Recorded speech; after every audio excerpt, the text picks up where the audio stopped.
So, hello to Culture Cafe Union Chapel Church's colour series, and today we've been looking at yellow, and the practical is going to be a demonstration of how to do Van Gogh's sunflowers using pen and ink, watercolour pencil, and watercolours. These flowers, it's quite a sad story about these flowers that the artist Van Gogh painted. Apparently, his friend, the artist Paul Gauguin, kept promising to visit him. And every time he said he would come and visit him, Van Gogh would buy a big bunch of sunflowers, or I don't know if he bought them or picked them, but he would get the place ready and put a nice bouquet on the table. And then Paul Gauguin would just not turn up, and the flowers would wither and die, which was probably quite upsetting. And so in the end, Van Gogh started painting them, because he said, well, then I'll have a painting of the flowers for whenever Paul Gauguin comes to visit. There'll be beautiful flowers for him to enjoy. So a little bit of a sad story.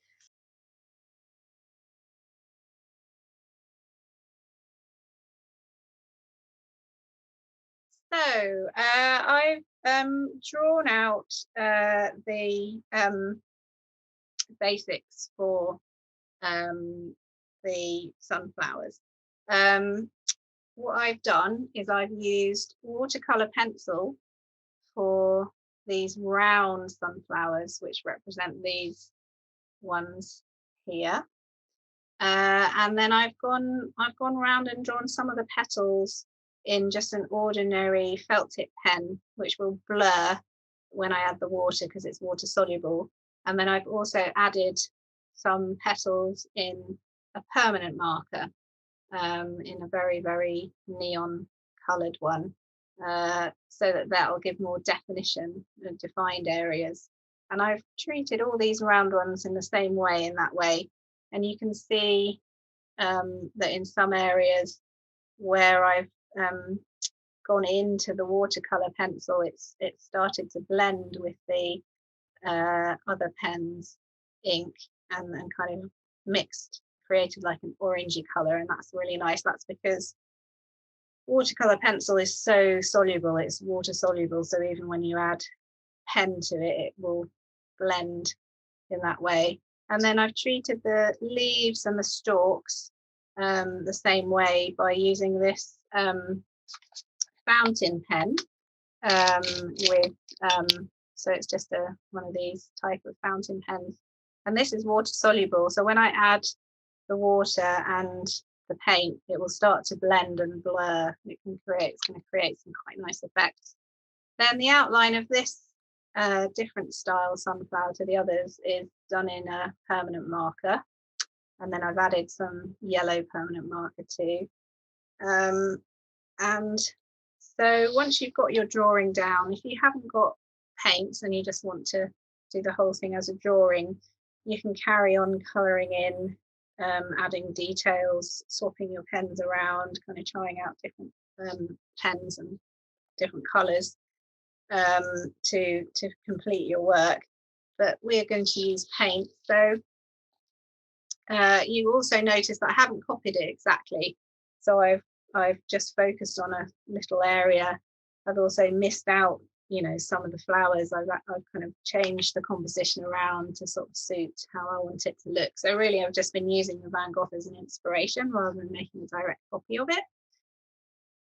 So I've put out this brilliant, it's called Bright Yellow Green Hue watercolor onto my palette, ready to start, because what I want to do is paint the leaves, all the green bits.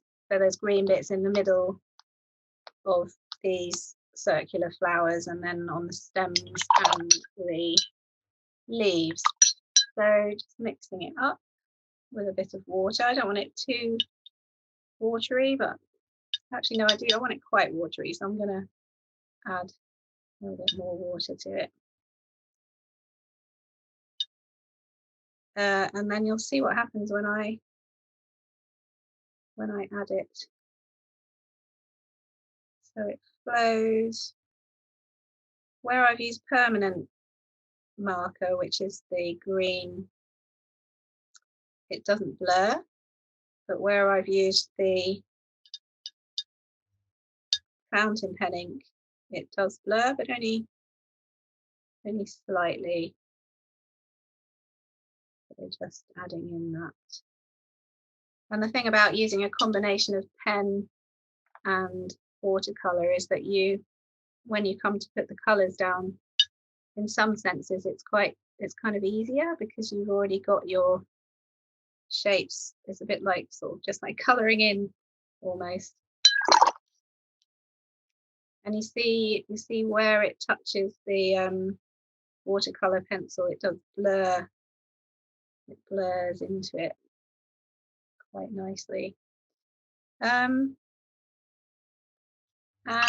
then, so the other green areas are the centers of these round ones. So these are going to be quite nice because the watercolor pencil will blur in a little bit. And this is all about how much pressure you put on your brush. So if you put lots of pressure, you could get a lot of red coming into that green. But if you put minimal pressure on your brush, it won't blend quite so much. So that's one way of controlling how much of the watercolor pencil goes into your paint. So I want it to be kind of slightly blended around the edges, but not going right in, not going that far in. I want to retain the green, keep that to be quite bright. So the other way of controlling it as well is if you put thicker paint down, it won't blend so much. So the more water you have in your paint, the more of a blended effect you'll get. So that bit complete. And so now, I've missed out.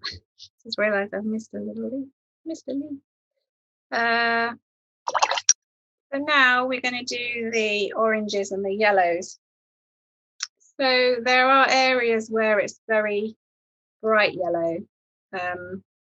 So that's the petals here, and certain areas of petal on the other type of sunflower. So for those really bright areas, I want to use a lemon yellow, which is the kind of most bright yellow, kind of light and zingy.